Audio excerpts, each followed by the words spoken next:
Требало да можеш. Јас се извинувам само. Што? Само секунда. Ајде, Елена.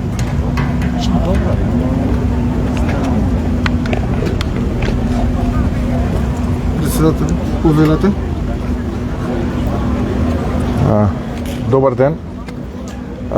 Благодарам на еве што сте овдека денеска со нас, благодарам на честа.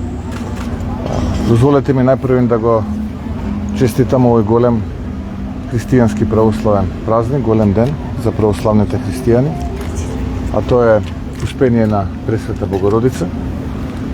Да посакам, се разбира, хармонија, здравје, многу љубов, разбирање за сите наши сограѓани без разлика од нивната вероисповест. Овој е ден кога православните христијани се меѓу своите најблиски, во кругот на своето семејство, и тоа е момент кога можеме да си кажеме она кое што сме пропуштиле, да си кажеме во изминатиот период. Истовремено сакам и на рударите кои што се во рударските окна да им го честитам денот, бидејќи ова е и нивен ден. Денот го започнавме во Пробиштип, го продолжуваме одека во Македонска Каменица. Традиционално продолжуваме во Берово. Така што навистина очекувам денеска да имаме убав ден полн со позитивна енергија и убави мисли. Од овде од Македонска Каменица сакам да испратам една порака, тоа е дека во периодот кој што следи имаме многу предизвици. Во периодот кој што следи ќе работиме многу, ќе се бориме и на крај ќе победиме. Македонија ќе победи, граѓаните ќе победат. Доста беа порази 7 години.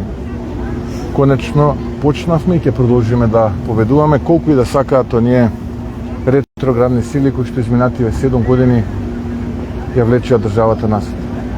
Но да ја оставиме политиката на овој голем ден, да се фокусираме на духовното и во таа насока уште еднаш дозволете ми да им посакам на сите наши сограѓани мир, хармонија и здравје во нивните домови. Благодарам. Кој имате прашања, ви стојам на Сега и градоначалниче, вие ќе давате изјава во врска со настанот со денешниот денот на рударите? Добро. Еве, премиере, кога владата ќе го изготви новиот закон за пензии?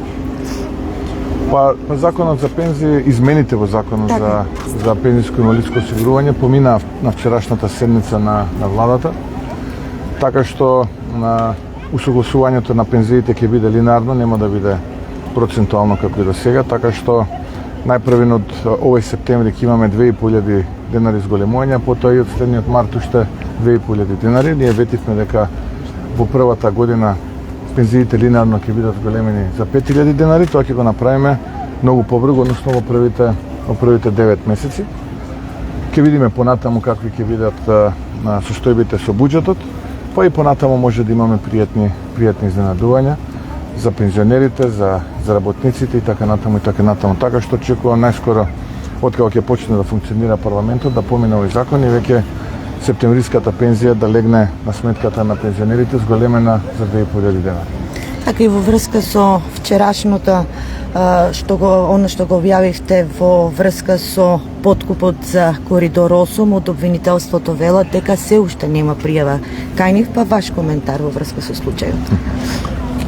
Гледам поедини центри на влијание како се вознемирени. А вознемирени се затоа што ова е стар тендер, јавна набавка која што ја водела претходната влада на СДСМ и ДУИ. И јас одлучив со јавност да се борам против криминалот и корупцијата и затоа ја дадов таа изјава. И тоа е порака дека времето на криминалците во политиката заврши.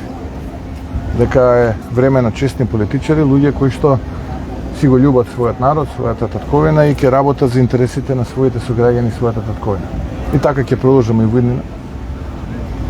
Ако се сеќавате, пред неколку дена исто така на едно мое телевизиско интервју дадов уште една изјава во која што кажав дека специјално и ќе разговара со граѓаните, а тие таму ќе пријавуваат девијантно однесување на административци, политичари, без разлика дали се тоа локални или бараат некаков тип на противуслуга за да завршат некоја работа која што на граѓаните им припаѓа по закон и пуста.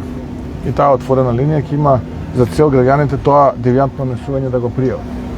Мораме да се бориме против криминалот и корупцијата, кои се по пандемиски размери кај нас. И тоа е основната цел на оваа влада предводена од ВМРО-ДПМНЕ и коалицијата Твоја Македонија. Додека јас сум премиер, место за криминалците во политиката ќе нема. И затоа на секој еден именуван и избран функционер од редот на ВМРО-ДПМНЕ му испраќам една порака, а тоа е да го чуваш твојот образ, така ќе го чуваш и мојот и на организацијата. И така работиме и до сега, така ќе продолжиме и во иднина, а секој оној кој што ќе се заборави и кој што мисли дека во политиката треба да ужива, а не да биде слуга на граѓаните, без разлика од која структура доаѓа, ќе биде казнет, а доколку биде тоа злоупотребено и има криминал, тогаш ќе биде изведен и пред лицето на правдата. Премиере, граѓаните се жалат дека е имало нов бран на поскапување, да ни кажете дали ја следите состојбата со покачените цени, дали ќе преземете некои мерки како влада и дали пазарната инспекција на терен за ваквите реакции? Јас од тие информации кои што ги имам се дека нивото на инфлација последниве месец-два се смирува и дека е на ниво од 3% отприлика. И тоа сепак треба да биде уште пониско. Јас би сакал да имаме дефлација наместо да имаме инфлација. Но за жал се уште од она високо ниво двоцифрени бројки 15, 16, 18% во овие 2 месеца успеавме да го стабилизираме слободниот пат на државата и на институциите. И она кој што можам да го кажам, и оние информации кои што јас ги имам е дека моменталното ниво на инфлација е тука. Дали треба да бидат пониски цените? Да, треба да бидат. И апелирам до трговците максимално колку може да ги намалат маржите. Ние сме пазарна економија, пазарот ги диктира цените. Ако влеземе во една политика на ограничување, тогаш видовте какви резултати таа политика ни даде. Ни даде спротивни ефекти од тие кои што ги очекувавме. Затоа политиката на оваа влада е да поддржува инвестиции. И затоа не е политиката на оваа влада да поддржува зголемена и вештачки набилдана јавна потрошувачка. Затоа што на тој начин парите губат вредност и иста количина на пари преку еден месец ја губи својата вредност и деноминира за, би рекол, десетици проценти.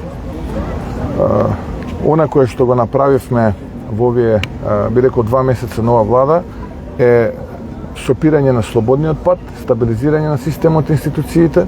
Мислам дека тој процес ќе потрае отприлика до почетокот на есента.